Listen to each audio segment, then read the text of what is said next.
안녕하세요. 저는 대구에서 태어나 지금은 서울에 살고 있는 40대 후반 여자입니다.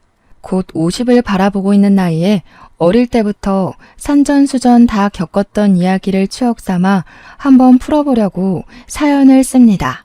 지금이야 평온하고 안정적인 일상을 아무렇지 않게 받아들이며 살고 있지만 제 어린 시절에는 이런 생활을 할 수 있을 거란 생각은 전혀 못했습니다. 너무나도 우울했고 힘들었고 그리고 도망치고 싶었던 제 이야기를 속 시원히 한번 털어보려고 합니다. 드라마보다 더 드라마 같은 제 이야기를 들어주세요.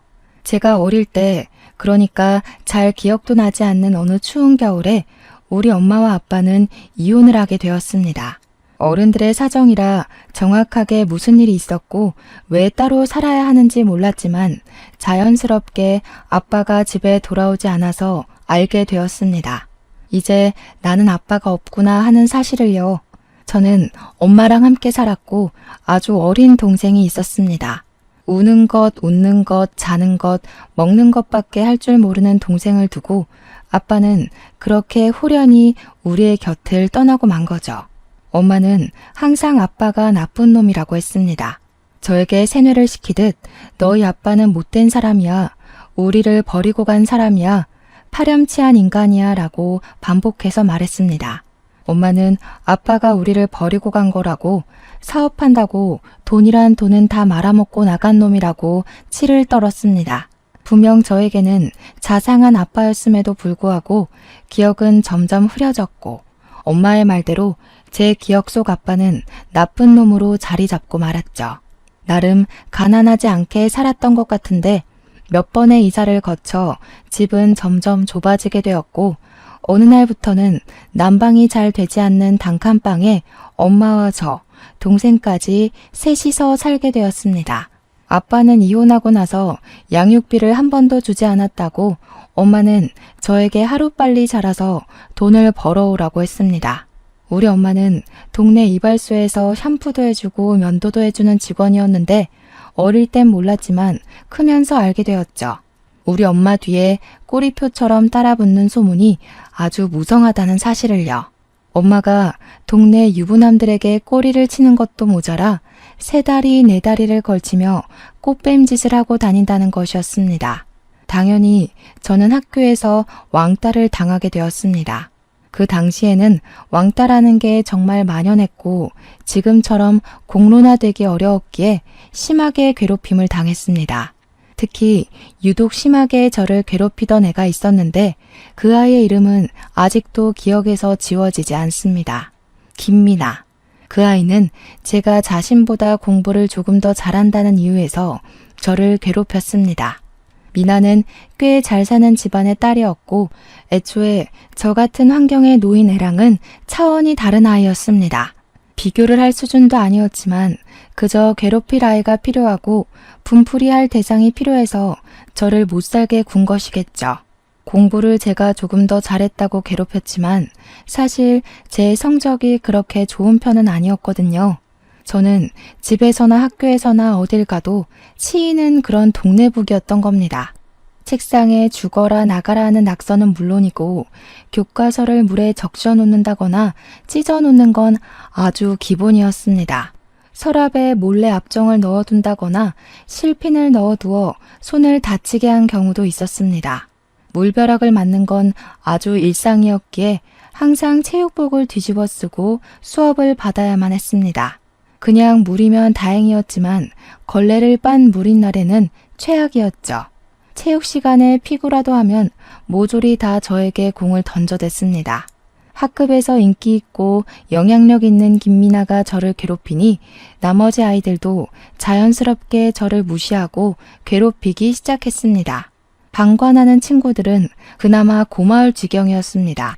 쉬는 시간이면 저에게 너네 엄마가 꽃뱀이라며 환양년이라던데?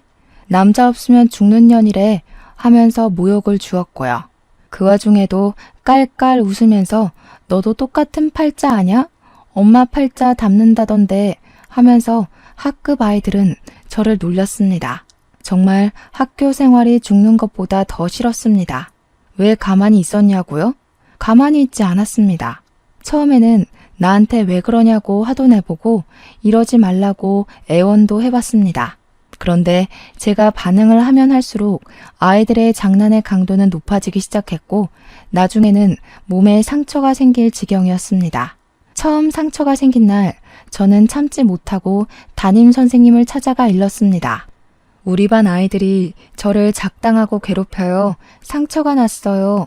너무 힘들어요 하고 울면서 이야기를 했죠. 하지만 담임 선생님도 김미나의 편이었습니다. 그 아이의 부모가 사업을 하고 있었고 담임 선생님이 30대 아들의 취업을 도와줬다고 하더라고요. 한마디로 뒷돈도 받고 취업 비리까지 묶여 있으니 제 편을 들어줄 수 없었던 거죠. 저에게 넌지시 너도 뭔가 잘못한 게 있지 않겠니? 그 아이들이 너한테만 그러는 이유가 있겠지라고 말했을 때는 정말 제 가슴에 커다란 구멍이 생기는 것 같은 기분이었습니다. 제가 학교 앞 골목에서 선생님한테 일렀다는 이유로 아이들에게 얻어맞은 적이 있었습니다.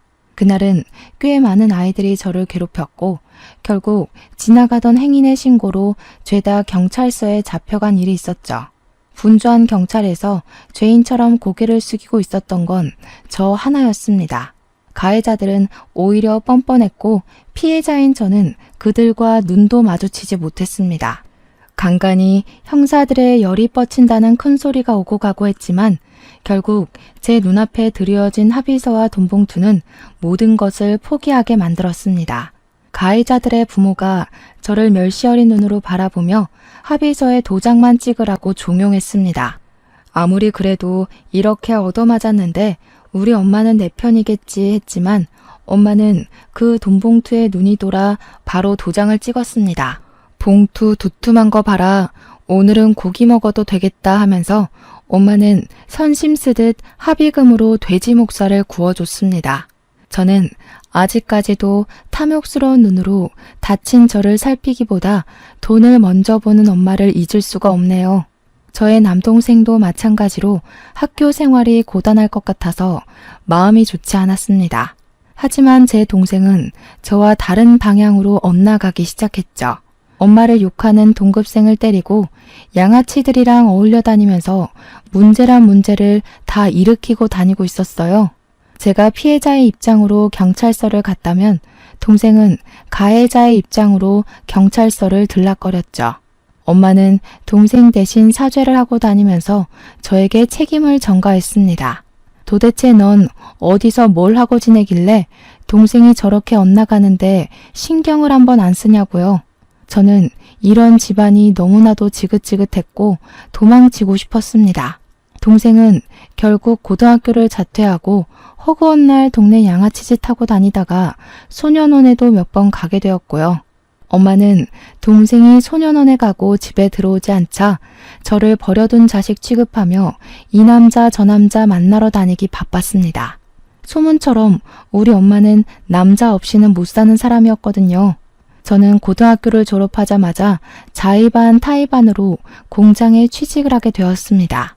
노예처럼 일만 하고 번 돈은 고스란히 엄마한테 다 빼앗기고 그게 당연한 줄 알면서 무기력하게 자랐습니다. 그 와중에 동생은 폭행 사건에 휘말리게 되어 합의금을 달라고 저에게 윽박을 질렀습니다. 피해자로 살아온 시간이 길었기에 누군가의 윽박은 정말 견디기 힘든 트라우마였습니다. 저는 결국 대출을 받아서 돈을 내놓으라는 동생을 이길 수 없었죠. 이번에 합의 못하면 감방에 들어가게 생겼다면서 대출을 받아오라고 물컵을 던지고 난리를 쳤거든요. 이제는 소년원이 아닌 교도소에 들어가게 됐다는 겁니다. 딱 한 번이면 된다고 엄마도 저한테 네 동생 깜빵 가면 이번에는 5년을 살아야 한대 하는데 결국 대출을 받고 말았습니다. 눈덩이처럼 불어나는 이자에 통장 잔고는 5만 원도 채 남지 않은 걸 보고 이렇게 살면 안 되겠다는 생각이 들기 시작했습니다. 그래서 저는 아주 오래전에 찾아갔던 친할머니의 집을 기억을 더듬고 더듬어 찾아가게 되었습니다. 세월이 많이 흘러서 이사를 갔을 수도 있었지만 지푸라기 잡는 심정으로 찾아갔습니다. 골목골목 헤매다가 근처 슈퍼 아줌마의 도움으로 친할머니 댁을 찾을 수 있었습니다. 부산 송정 쪽이었는데 다행히 그 자리 그대로 살고 계셨더라고요. 용기를 내어 초인종을 누르고 제 이름 석자를 이야기하니 할머니가 버선발로 뛰어나오셨습니다. 제 얼굴을 이리저리 살피시며 아가 여기를 어찌 찾아왔노 하시면서 제 몸을 쓸고 비비고 하시는데 얼마나 놀랐는지 몰라요. 왜냐하면 엄마는 늘 아빠와 친가는 우리 모두를 버린 거라고 싫어한다고 했으니까요. 자식 버리고 간 아빠는 양육비 한 번 안 준 못된 인간이라고 파렴치한 인간이라고 했거든요. 애 둘 키우는데 돈이 얼마나 많이 드는지 아냐고. 하루빨리 돈 벌어서 시키기 바빴고요. 어항이 벙벙한 와중에 일단 집에 들어오라며 엄마는 어쩌고 왔냐고 묻는 할머니 말에 정신이 번쩍 들었습니다. 저는 있는 그대로 제가 살아온 나날에 있어 거짓 한 점 없이 할머니에게 이야기를 했죠. 공장에서 일을 하면서 생활비를 벌어오고 있는 것. 엄마는 나를 돈 벌어오는 기계 그 이상도 이하도 생각하지 않는다고요. 동생은 소년원에 들락날락하고 집에도 잘 들어오지 않아서 어디서 뭐하고 사는지 모른다는 것까지요. 사는 게 버거워서 죽기 직전에 용기 한번 내서 찾아오는 거라고 말했습니다. 그러니 할머니가 제 손을 잡고 막 엉엉 우시는 게 아니겠어요. 아빠한테 연락을 넣어놨으니 저녁에는 도착할 거라고 하는데 아빠가 왜 날 보러 온다는 거지? 하는 생각이 들었죠. 아빠는 저 안 보고 싶어 하잖아요. 양육비도 한 푼 안 줬다면서요. 하니까 할머니가 화들짝 놀라시더라고요. 어디서 그런 오해를 하고 찾아온 거냐고. 이혼할 당시에 할머니랑 아빠가 대출까지 받아서 양육비를 한 번에 지급하고 왔다는 겁니다. 저만큼은 아빠가 키우겠다고 박박 우겼는데 엄마가 죽어도 안 된다고 해서 데리고 간 거라고요. 저는 울면서 말했죠. 그런 사람이 왜 한 번을 찾아오지 않았냐고요. 그랬더니 찾으려고 몇 번이고 찾아갔는데 이사가가 없었다고 엄마가 못 만나게 했다는 겁니다. 우리가 보고 싶어 하지 않는다고 했다면서 아빠 필요 없다고 하지 않았냐고 하시는데 딱 봐도 오해가 너무나도 많이 쌓여있더라고요. 그날 저녁 정말로 아빠가 왔고 10년이 넘는 세월이 지난 뒤 아빠를 만나게 되었습니다. 아빠는 눈물을 흘리며 저에게 그동안 잘 지낸 거 맞냐고 얼굴이 왜 이렇게 상했냐고 다정하게 물어오셨어요. 저는 했던 말을 또 반복하며 아빠가 너무 보고 싶었다고 힘들었다고 이야기를 했죠. 그러니 아빠가 이제 성인이고 하니까 엄마 집에서 나와서 아빠랑 같이 살자고 하셨습니다. 엄마의 바람기로 인해 이혼을 했고 그 길로 대구를 떠나서 서울에 자리를 잡았다고요. 사업이 운 좋게 잘 풀려서 지금은 떡하니 중소기업 하나를 운영하고 있다는 겁니다. 하청도 많이 주고 엄청나게 성장을 했다며 하는 일이 뚜렷하지 않으면 아빠 밑에서 일을 배우라고 했어요. 저는 뒤도 돌아보지 않고 그 길로 아빠를 따라 서울에 갔습니다. 이렇게 일이 슬슬 풀릴 줄 알았다면 진작에 아빠를 찾아갈 걸 그랬다고 몇 번이고 후회를 했죠. 서울에 도착해서 저는 정말 너무 놀랐습니다. 대구에서 주택 반지하에 새들어 살 때랑은 너무나도 다른 환경이 저를 기다리고 있었기 때문이었어요. 한강이 보이는 고층 아파트에 집도 대리석으로 삐까뻔쩍했습니다. 아빠가 혹시라도 새 장가를 들진 않았을까 걱정이 되어 물어보니 그건 아니라고 고개를 절레절레 저으셨어요. 언젠가 자식들이 찾아올지도 모른다는 기대를 하고 있었다면서 저를 기다리고 있었다고 말해주셨습니다. 그동안 지낸 이야기를 천천히 빠짐없이 이야기를 해달라고 하길래 한 3일 정도를 아빠가 퇴근하고 돌아오면 잠도 안 자고 밀린 이야기를 했어요. 나눌 이야기가 별로 없을 거라고 생각했는데 막상 입을 열고 나니 본물 터지듯 말이 나오더라고요. 학교 생활을 하면서 치욕스러운 일을 당했던 것, 동생이 사고치고 다니던 것, 엄마가 허구한 날 남자 만나느라 바빠서 가정은 신경도 쓰지 않았던 것까지 모조리 다요. 아빠는 한숨만 푹푹 쉬면서 저를 위로했습니다. 결국 그렇게 개차반으로 살고 있을 줄 알았다고. 너라도 내가 데리고 나왔어야 했는데 미안하다고요. 아빠한테 혹시 동생도 기다리고 있었냐고 동생은 지금 어디서 뭘 하는지 모르겠다고 하니까 그저 씁쓸하게 웃으셨어요. 왠지 더 물어보면 안 될 것 같은 초연한 분위기가 흘러 더 이상 동생 이야기는 하지 않았습니다. 아빠는 저에게 지금이라도 하고 싶은 것이 있냐고 물었습니다. 며칠 고민을 해봐도 딱히 뭘 해야 할지 모르겠어서 솔직하게 이야기를 하니 아빠가 대학을 가보는 게 어떻겠냐고 물어보았습니다. 대학이라니 너무나도 높은 문턱인 것 같아서 처음에는 아니라고 고개를 저었지만 며칠이 지나니 궁금하더라고요. 대학에 가면 다들 어떤 생활을 할까? 정말 TV, 영화에서 보는 것처럼 그런 느낌일까? 하는 궁금증이요.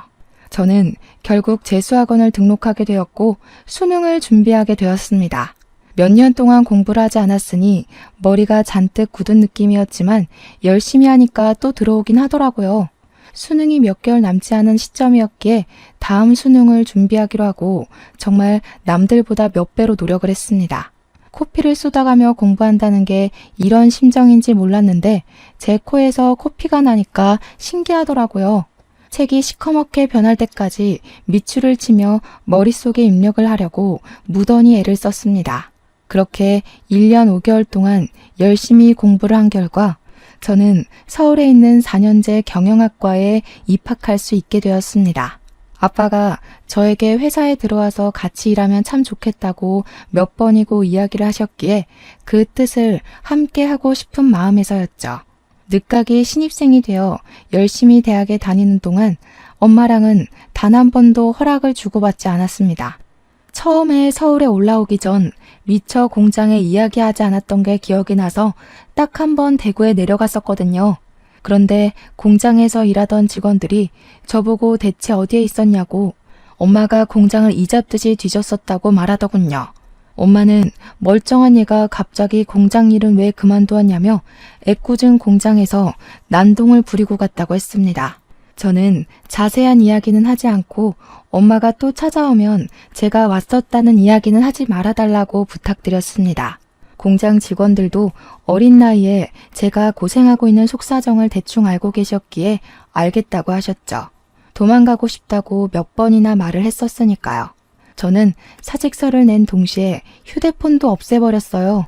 아빠 집으로 전입신고도 하지 않았죠. 혹시라도 엄마가 그 집 주소로 찾아올까 봐요. 그렇게 평온하게 서울에서 생활을 이어가고 있었어요. 과거는 점점 흐려지고 있던 어느 날, 저에게도 따뜻한 봄날이 찾아오게 되었습니다. 우연히 교수님을 만나러 온 저보다 3살 많은 선배가 저를 보고 첫눈에 반했다면서 조교한테 이야기를 했다는 거예요. 귀찮을 정도로 제 번호를 물어봤고 고학번 선배이긴 하지만 저도 나이가 꽤 있는 상태로 대학에 입학을 해서 괜찮을 것 같다는 이야기였어요. 3살 차이면 딱 좋은 거 아니냐고 마치 중매쟁이가 된 것처럼 저랑 선배를 이어붙이는 조교의 말에 저는 고개를 끄덕였습니다.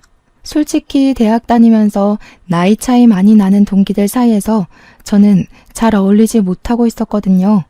학교 CC가 생겼다더라, 어느 과 누구랑 쟤랑 사귄다더라 이야기를 들을 때만 해도 캠퍼스 커플은 저와 거리가 먼 이야기로 느껴졌고요. 그런 저를 관심 있어 하는 남자가 생겼다고 하니까 괜히 마음이 몽글몽글해지더라고요. 그 선배는 벌써 29살이었고 대기업에 취업까지 마친 사람이었고요. 대학생 신분인 제가 너무 없어 보이긴 했지만 저한테 계속 만나보자 하기에 마음이 동했죠.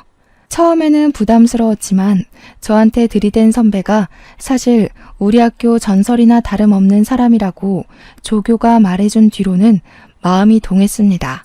맨날 과 수석 자리를 놓치지 않았고 집안도 꽤 괜찮은 집안이고 생긴 것도 멀끔해서 여자들한테 인기가 좋았다고요. 번호 교환은 했지만 사석에서는 따로 만난 적 없는 상태였는데 교수님을 만나러 온 선배와 2번 정도 같이 밥을 먹게 됐어요. 오래 기다렸다면서 굳이 학교까지 시간 내서 찾아온 이유는 저 하나였다고 하더라고요. 교수님 만나러 왔다는 것도 다 거짓말이었다고 자기랑 연애하자고 하는데 저도 활짝 웃었어요. 연애를 하면서부터는 세상이 달리 보이더라고요. 이 좋은 걸 왜 이제야 시작했지 하는 생각도 들었고요. 선배가 저를 애지중지하는 것도 너무나도 좋았습니다. 맹목적인 사랑은 받아보는 게 처음이거든요. 이 선배랑은 모든 게 다 처음 하는 거라 즐거웠어요. 과수석답게 모든 시험의 족보를 다 가지고 있어서 덕분에 제 성적을 유지하는 데도 도움이 많이 되었죠. 몰랐는데 그 족보를 가지는 게 무척이나 어려운 일이었대요.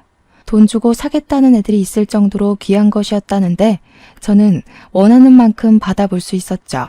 성적도 우수하게 졸업을 할 수 있었고 아빠의 바람대로 저는 아빠 회사에 취직을 하게 되었습니다. 중소기업이지만 내구성이 좋은 회사였고 복지 또한 괜찮아서 제 취업이 확정되었을 때 동기들은 부러워했어요. 아빠 회사에 취직하고 싶어 했던 동기도 있더라고요. 아빠는 시작부터 저에게 좋은 자리를 주고 싶어 하셨지만 저는 너무 부담이 되더라고요. 이제 갓 대학 생활을 마친 사회초년생이 높은 자리에 있어봐야 회사에 전혀 도움이 되지 않을 것 같다고요. 오너가 가족이라는 게 남들 눈에 고깝게 비춰질 수 있으니 평사원으로 입사를 하게 되었습니다. 아빠한테도 절대 내가 딸인 거 티내지 말아달라고 몇 번이나 부탁을 했어요. 그렇게 회사 일에 적응해 가던 어느 날 거래처에서 우리 공장에 의뢰를 하러 찾아왔는데 그날 아빠가 다른 공장으로 출장이 잡히게 된 거예요. 사내 이사님이 그 일을 맡게 되셨는데 따라붙을 직원이 필요하다 해서 제일 한가했던 제가 차출이 되었습니다. 공장에 수주를 맡기러 온 우리보다 더 작은 회사 직원들이 이사님과 함께 동행해서 이것저것 살펴보고 있었어요. 저는 이사님 뒤를 쫓아다니며 필요한 서류를 챙겨드리고 그래프를 읽어드리고 있었습니다. 그런데 언뜻 마주치는 거래처 사람이 어디서 많이 본 것 같은 얼굴이었습니다. 누군지 기억은 나지 않는데 낯이 익은 사람이었어요. 누구지 하다가 이사님께 저분은 어디 거래처 분이시냐 하고 물어보니까 이사님이 조용히 말씀해 주셨어요. 우리 공장에서 하청을 주고 있는 업체인데 요즘 부실업체라고 말이 많아서 일을 더 맡길지 말아야 할지 고민 중인 A업체래요. 공장으로 찾아온 것도 우리가 거래를 끊을까봐 걱정돼서 찾아온 거라고 하더라고요. A업체가 어디더라 하다가 대표님 성함이 어떻게 되냐고 물어보는 순간 기억이 딱 났어요. 학창시절 저를 꾸준히 괴롭혔던 김미나, 그 아이의 아버지였습니다. 합의서에 사인을 하라고 돈봉투를 던지면서 저를 멸시하는 눈으로 바라보던 그 사람이었어요. 스물스물 저를 좀먹었던 그때의 기억이 떠오르면서 순간 용암처럼 분노가 끌어올랐습니다. 이런 자리에서 만나게 되다니 복수를 하고 싶다는 마음이 울컥 솟았죠. 그렇게 아무 일 없이 공장 시찰이 끝나고 저는 남자친구를 만나러 갔습니다. 그리고 그날 남자친구에게서 프로포즈를 받았습니다. 분노에 휩싸인 제 마음을 달래주듯 다정하고 부드럽게 저에게 결혼하자고 이야기를 하는데 지난 과거가 생각나면서 눈물이 났어요. 저는 당연히 좋다고 했지만 그 마음 한켠에는 복수하고 싶다는 마음이 자꾸 따리를 틀었죠. 결혼을 준비하는 내내 제가 고민 속에 빠져있자 아빠는 저에게 무슨 고민이 그리 크냐고 물어보셨습니다. 결혼 준비가 많이 힘드냐고, 결혼은 좀 더 미뤄도 된다고, 아직 나이도 어린 나이라고 저를 다독여 주셨죠. 저는 아빠한테 솔직하게 이야기를 했습니다. A업체 사장이 내 학창시절을 지옥으로 만들었던 그 아이의 아버지라고요. 좋은 것만 생각해야 할 시기에 복수하고 싶은 마음이 자꾸 들어서 미칠 것 같다고 말했어요. 내가 그 아이 때문에 얼마나 지옥 같은 시간을 보내야 했는지 아빠는 알지 않냐고 하니까 아빠가 깊은 고민에 빠지셨습니다. 한참 뒤에 열린 아빠의 입에 저는 깜짝 놀랐어요. 그 업체 우리가 일 안 주면 부도날 거야. 그렇게 해주자. 우리 딸이 당했던 기억만큼 이왕 복수할 거 제대로 해주자고.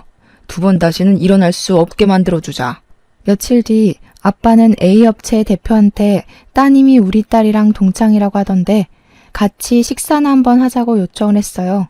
당연히 그 자리에 저도 나갔고 아빠는 꿀리면 안 된다고 태어나서 처음 보는 명품 브랜드의 저를 데리고 가서 머리부터 발끝까지 저를 꾸며주셨습니다. 허탈하게도 김미나는 그 모습 그대로 저를 보고 아무렇지 않게 인사를 하더라고요. 당한 사람은 생생하게 기억해도 가해자는 그냥 추억거리 취급을 하더라고요. 어머, 이런 데서 다 만나고 세상 좁다. 그치? 우리가 친하진 않았지만 그래도 동창이니까 너무 반갑다. 역시 세상은 학연, 지연, 혈연이라고 하잖아. 우리 아빠 공장 좀 잘 봐줘. 저는 벼르고 있었던 그 말을 뱉을 기회가 찾아온 거죠. 뻔뻔하게 저한테 저런 부탁을 하는 김미나의 얼굴에 침이라도 뱉을 기세로 이야기를 했습니다. 내가 제일 싫어하는 게 학연, 지연, 혈연이야. 너 같은 거랑 학연으로 묶인 게 얼마나 지옥인지 가해자는 모르지? 아저씨, 저 기억나세요? 저한테 돈 봉투 들이밀면서 합의하라고, 서로 좋게 좋게 가자고 눈가에 멍든 저를 보면서 혀 끌끌 찼던 거 기억 안 나세요? 그랬더니 그제서야 모든 기억이 난 건지 김미나네 아버지의 표정이 싹 굳었습니다. 김미나 또한 부들부들 떨면서 저한테 아직도 그런 걸로 꽁에 있냐고 하더라고요. 그때 들어있던 합의금이 꼴랑 50만 원이었거든요. 미리 준비해둔 흰 봉투에 50만 원을 넣어왔었어요. 그 봉투를 부녀 앞으로 던졌습니다. 이거나 먹고 조용히 떨어지세요. 부도 처리될 거 준비 잘하시고 그나마 학연으로 묶여서 경고하는 거니까 고마운 줄 알아. 그러자 아빠가 그 부녀를 보면서 경고하듯이 이야기를 했습니다. 다 너희들이 쌓은 업보라고 평생 속죄하고 살으라고 했습니다. 그 어린 나이에 치기 어린 질투로 한 행동이라고 하기엔 너무나도 내 딸이 받은 상처가 크다고요. 그러면서 우리 공장에 지불해야 할 미납금을 한시라도 빨리 갚아주길 바란다고 덧붙이셨습니다. 김미나네 아버지는 그런 법이 어디 있냐고 다시 한번 생각해달라고 애원했지만 아빠는 바로 거래를 끊어버렸습니다. 당연히 미납금 지급 소송도 거셨고 김미나네 집은 한순간에 부도 처리가 되고 차압딱지가 붙었다고 했습니다. A 업체에 다니던 노동자들에게 아빠가 뒤에서 몰래 도와줘서 단체로 임금 미지급 소송도 걸리고 노동청을 제 집 드나들듯 다녔다고 해요. 이렇게 손쉽게 한 사람의 모든 걸 무너뜨릴 수 있는 거구나 하는 허탈한 생각도 들었습니다. 그렇게 복수를 하고 나니까 알터니가 빠진 것처럼 속이 시원해지더라고요. 모든 사건을 알게 된 예비 신랑 또한 저에게 잘했다고 칭찬을 해주었습니다. 그렇게 우리는 본격적으로 결혼 준비를 시작했고 저는 끝까지 대구에 있는 엄마와 동생에게는 알리지 않았죠. 그들이 대구에서 뭘 하고 먹고 살아있는지 전혀 모르고 있었거든요. 결혼식 당일에 혼주석에 아빠만 덜렁 앉아 있었어요. 시댁에서는 저의 모든 사정을 알고도 내색하지 않았고 저를 가족으로 받아주셨습니다. 솔직히 가정 환경 때문에 반대하실지도 모른다는 불안한 마음이 있었거든요. 아무래도 정상적이진 않았으니까요. 남자에 미친 엄마나 교도소를 제 집인 줄 아는 동생이나 사고가 끊이질 않았으니까요. 진심으로 헤어지라고 하면 어쩌지 하는 걱정과 달리 시댁에서는 저를 큰 마음으로 품어주셨습니다. 집안이 소문대로 꽤 괜찮은 집안이었는데 오점이 될 수 있는 저를 그렇게 따뜻하게 안아주시다니 정말 감사했죠. 대학 교수이신 어머님과 장학재단을 관리하시는 아버님까지 정말 교육자 집안답게 품이 있으셨습니다. 아빠의 손을 잡고 입장을 했고 아빠가 혼주석에 앉아있는 걸 보면서 눈물이 얼마나 흘렀는지 몰라요. 나에게도 내 가족, 내 가정이 생기는구나 싶어서요. 그렇게 많은 사람들의 축복 속에서 결혼식을 무사히 마치고 태어나서 처음으로 해외여행이라는 것을 가보게 되었습니다. 욕심이 잔뜩 나는 첫 해외여행이었기에 남들처럼 휴양지로 떠나지 않고 유럽 일주를 갔어요. 짧은 시간 동안 많은 나라를 둘러봐야 했기에 매일 밤마다 녹초가 되어 기절하듯 잠이 들었지만 행복했습니다. 너무나도 재미있던 신혼여행을 마치고 신혼집으로 입주를 했습니다. 그런데 제가 생각 없이 전입신고를 하면서 신혼집 주소로 옮기게 되었고 그게 큰 실수였다는 것을 나중에 깨달았죠. 한 2달쯤 지났을까 남편이랑 주말에 뭘 하지 하면서 고민을 하다가 아빠를 모시고 식사를 할까 했어요. 나가서 먹기에는 메뉴 정하기도 귀찮고 해서 집에서 대충 만들어 먹자고 아빠를 집으로 초대한 상태였죠. 남편이랑 간단하게 장을 봐서 집에서 요리를 하고 있는데 누가 초인종을 누르더라고요. 아빠인 줄 알고 아무 생각 없이 문을 열어주었는데 아빠를 찾아간 그날 이후로 한 번도 본 적 없었던 엄마랑 동생이 찾아왔더라고요. 제가 현관문을 열고 잔뜩 얼어있는 상태로 그들을 마주하고 있으니 남편이 장인어른 오셨어요? 하면서 나왔어요. 젊은 남자와 여자가 서 있는 걸 보고 제가 얼어붙은 걸 보고 남편이 눈치를 챈 거죠. 고얀 년, 우리 버리고 도망가서 잘 먹고 잘 살고 있었네. 결혼까지 했어? 엄마도 없이? 집도 으리으리하고 좋네. 돈을 좀 번 거야? 아니면 로또가 된 거야? 뭐야? 어디서 이런 집이 생겼어? 돈 좀 줘봐. 남편은 우리 엄마의 상스러운 언행에 제 눈치를 보면서 눈살을 찌푸리고 있었습니다. 저는 순간 몰려오는 수치심에 정신을 번뜩 차렸어요. 아빠가 오기 전에 이 모자를 쫓아내야 한다는 생각이 들어서 나가서 이야기를 하자고 했죠. 그러니까 동생이 저를 팍 밀치면서 신발을 벗고 집으로 들어오더라고요. 맛있는 냄새가 나는데 배고프니까 밥 좀 달라고 하면서 우리 남편한테 매형?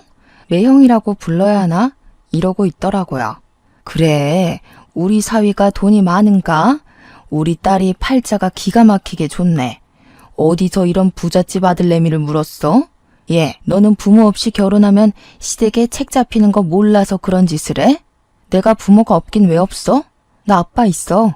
제가 아빠를 입에 올리자마자 엄마는 제 뺨을 사정없이 후려쳤습니다. 악소리를 내면서 벌겋게 부어오르는 뺨을 만지자 남편이 놀래서 저에게 달려왔어요. 이게 무슨 짓이냐고 당장 나가라고 소리치는 남편의 말은 들리지도 않는지 엄마는 저를 노려보고 있었습니다. 저도 지지 않고 같이 노려봤어요. 제 나이가 몇인데 엄마랑 헤어진 지가 몇 년인데 아직까지 그 어린아이로 보고 있는 건지 저는 더 이상 무서울 게 없었습니다. 저에게는 든든한 아빠도 우직한 남편도 함께 있었으니까요. 너 집 나가서 찾아간 게 네 아빠야? 그 사람이 어떤 파렴치한 인간인지 다 알면서 거길 찾아갔다고? 어떤 사람이 무슨 양육비도 대출받아서 일시불로 다 줬다는데 그 돈 어디다 날려먹고 나한테 돈 벌어오라고 종용을 한 거야? 네 아빠가 우리 버리고 떠난 건 사실이지 않니? 진실을 흐리려고 하지 마. 우리를 버리긴 뭘 버려. 엄마가 바람 펴서 떠난 거지. 그 말에 엄마는 아무 소리 하지 않고 부들부들 떨고 있었습니다. 철없는 남동생만 집 구경하느라 정신이 없어 보였어요. 우리 남편한테 가서 나 방 하나만 줘라 매형 이러고 있더라고요. 그 말을 듣자마자 제가 열이 뻗쳐서 소리를 꽥 질렀습니다. 당장 나가. 내 집에 발 디딜 생각하지 말고 꺼지라고. 나는 당신 같은 사람 엄마라고 생각해 본 적도 없으니까 나가.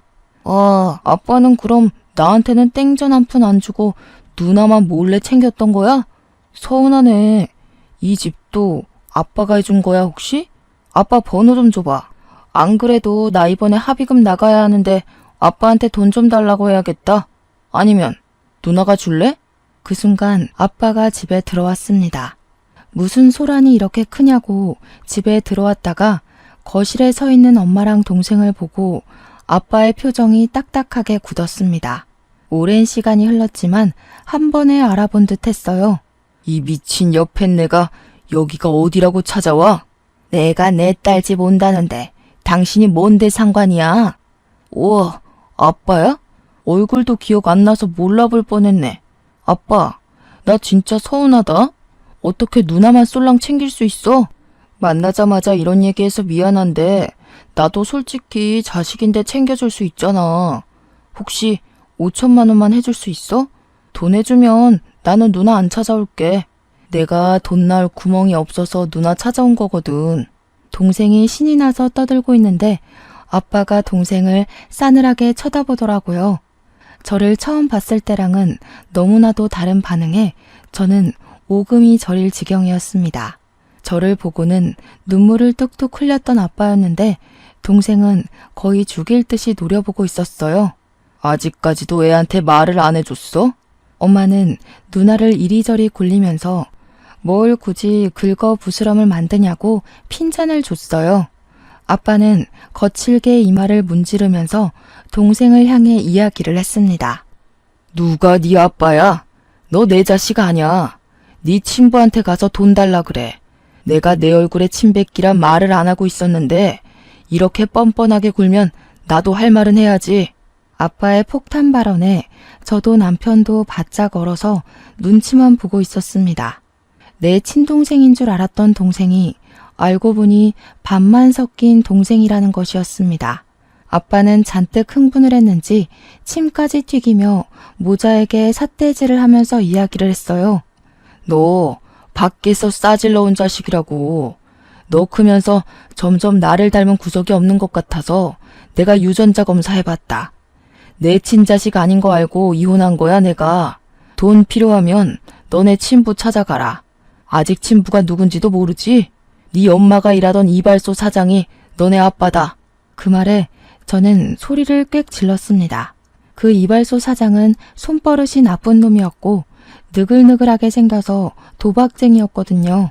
아빠 말을 들어보니 이발소 사장이랑 동생의 얼굴이 묘하게 닮아 보이는 듯한 착각이 일었어요.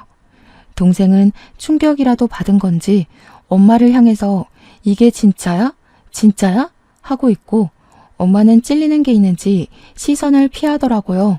저도 순간 놀래서 아빠한테 혹시 나도 아빠의 친자식이 아닌 거냐고 하니까 아빠가 고개를 절레절레 흔들더라고요. 남편 앞에서 순간 쪽팔린 것도 잊어버리고 주저앉아 버렸습니다. 남편은 놀래서 저를 일으켜 주었고 아무런 걱정도 하지 말라면서 저를 토닥여 주었어요. 저는 정말 순식간에 일어난 출생의 비밀이 밝혀진 현장에서 정신이 쏙 빠졌죠. 내가 우리 딸만큼은 꼭 데려오고 싶었는데 그 시절 법이 참으로 고약했지. 애들은 엄마가 키워야 정서적으로 안정이 되니 마니 아주 돈 벌어서 친권 꼭 찾아오겠다고 악착같이 일했다. 엄마, 진짜냐고. 내가 그 이발소 미친놈 자식이 맞냐고. 아빠가 말하는 거 다 구라지? 말 좀 해봐. 이발소 아저씨는 여전히 정신 나간 사람처럼 도박을 하고 술을 먹고 사고를 치고 다니는 것 같았습니다. 술 먹고 지나가는 사람들이랑 시비에 걸려서 경찰서를 자기 집처럼 들락날락 가고 돈 노름하다가 빚도 진 거죠. 그 돈을 엄마가 그동안 갚아주면서 둘이 몰래 만나고 있었는데 그게 전부 까발려진 겁니다. 심지어 이발소 아저씨는 유부남이었거든요. 그러면 그 비가 어딜 가겠니? 뻔하지. 너도 그 미친놈 닮아서 맨날 경찰서 교도소 왔다 갔다 하는 거 아니니? 아씨, 그걸 왜 이제 말해, 쪽팔리게. 그리고 나랑 그 미친놈이랑 어디가 갔다는 거야? 아, 진짜. 둘이 갑자기 피 터지게 싸우기 시작하는데 그게 왜 내 아빠냐부터 시작해서 네 아빠 맞다고 소리를 지르고 난리더라고요. 남편이랑 저랑 아빠는 그 사이에 이성이 찾아왔고 남편은 재빨리 경찰에 신고를 했습니다. 저는 두 모자에게 내 집에서 나가달라고 2번 다신 찾아오지 말라고 필요하다면 접근 금지 신청을 하겠다고 했어요. 아빠는 그 사이에 아는 변호사를 호출했고 두 모자는 가족끼리 너무한 거 아니냐고 갑자기 같이 살아온 정이 있지 않냐며 매달렸죠. 결국 경찰이 왔고 주거 침입으로 죄를 묻게 되었습니다. 초범이고 가족이라는 말에 훈방 조치가 되긴 했지만요. 며칠 뒤에 변호사와 이야기를 했고 접근 금지 신청을 할 수 있다는 긍정적인 답변을 받았습니다. 공장에 다니면서 몇 년 동안 벌었던 월급이 전부 엄마 통장으로 넘어간 내역도 있고 그날 주거 침입으로 훈방 조치된 기록도 있어서요. 접근 금지 요청을 했고 제 주소를 열람할 수 없도록 뒤늦게 처리도 했습니다. 하지만 이미 한번 우리 집에 와봤다고 남동생이랑 엄마랑 둘 다 번갈아 가면서 기웃기웃하더라고요. 퇴근 시간에 맞춰서 불쑥 나타나서 돈 좀 빌려달라고 요구를 하는데 열이 받았습니다. 제가 두 모자에게 단단히 경고를 했어요. 내가 공장에서 벌어다 준 돈 전부 다 돌려주고 싶은 거 아니면 나타나지 말죠? 대출 받아서 너 합의금 물어준 거 지금이라도 이자 붙여서 갚을 거 아니면 얼굴 들이밀지 말고. 누나, 너무한 거 아니야? 동생이 지금 교도소 잡혀가게 생겼다니까. 이번에 가면 나 진짜 오래 있어야 된다고. 내가 제일 싫어하는 게 뭔지 알아? 학연, 지연, 혈연이야. 내가 죽고 싶을 때 너네가 나한테 돈 빨아먹는 거 말고 해준 게 뭐가 있는데? 양심이 조금이라도 남아있으면 내 앞에 두 번 다신 나타날 생각하지 마. 나 지금 누구 하나 인생 종치게 하는 거 어렵지 않거든? 제 살벌한 말에 엄마도 동생도 잔뜩 쫄아붙었습니다. 늘 말없이 고개를 숙이고 다니던 착한 딸이 표독스럽게 몰아붙이고 있었으니까요. 엄마 어린 시절에 나를 돈 벌어오는 기계로 취급했지 내 편 들어준 적 한 번도 없었잖아. 합의금 꼴랑 50만 원에 눈 돌아서 내 아픔 같은 거 봐준 적 없잖아. 양육비 받은 거 전부 탕진하고 나한테 돈 벌어오라고 한 거 기억 안 나? 그때 그 악몽들 내 노동력 보상하라고 안 할 테니까 그냥 내 눈앞에서 꺼져. 독한 년, 네가 그러고도 평생 행복할 줄 알아? 그러면서 엄마는 뒤를 돌았어요. 생각보다 쉽게 물러난 엄마한테 당황한 건 제가 아니라 동생이었습니다. 엄마, 어디가? 누나, 제발. 나 이번에 합의금 못 주면 진짜 10년은 썩어야 돼. 너는 평생 감방에서 썩었으면 좋겠다. 소년원을 집처럼 왔다 갔다 하면서도 교화가 안 됐잖아. 아, 이번엔 또 다를 수도 있으려나? 내가 교도소에 있는 사람들한테 돈 좀 쥐어주고 우리 동생 제대로 교화시켜달라고 부탁을 좀 할까? 거기 범죄자들은 돈만 주면 다 해준다고 한다던데. 동생이 흠칫 놀라더니 부들부들 떨면서 욕을 내뱉고 엄마를 따라 사라졌어요. 한참 실랑이를 한 덕분인지 완전히 녹초가 되어서 집에 돌아오니까 먼저 들어온 남편이 저를 꼭 안아주더라고요. 그런 인간들 때문에 마음 다치지 말라고, 다 잊어버리고 살 수는 없지만 힘들어하지 말라고 해줬어요. 저도 고맙다고 인사하면서 남편을 마주 안았습니다. 그 뒤로 엄마가 어디서 뭐라고 있는지 지금까지 제 앞에 나타난 적이 없습니다. 동생은 결국 감방에 들어갔다고 하더라고요. 영치금 넣어줄 사람이 없어서 힘들게 지내고 있는 것 같습니다만 저도 찾아갈 생각은 없습니다. 남편이랑 아빠 덕분에 소금을 뿌린 것 같았던 상처는 아물었고 지금의 저는 행복하게 살고 있습니다. 고생 끝에 낙이 온다. 그 말을 요즘 제일 좋아합니다. 저는 정말 낙을 찾았고 낙원을 가졌습니다. 평생 이렇게 남편과 아빠와 그리고 저를 믿어준 시댁 식구들과 두런두런 행복하게 살고 싶습니다. 제 이야기를 들어주셔서 감사합니다.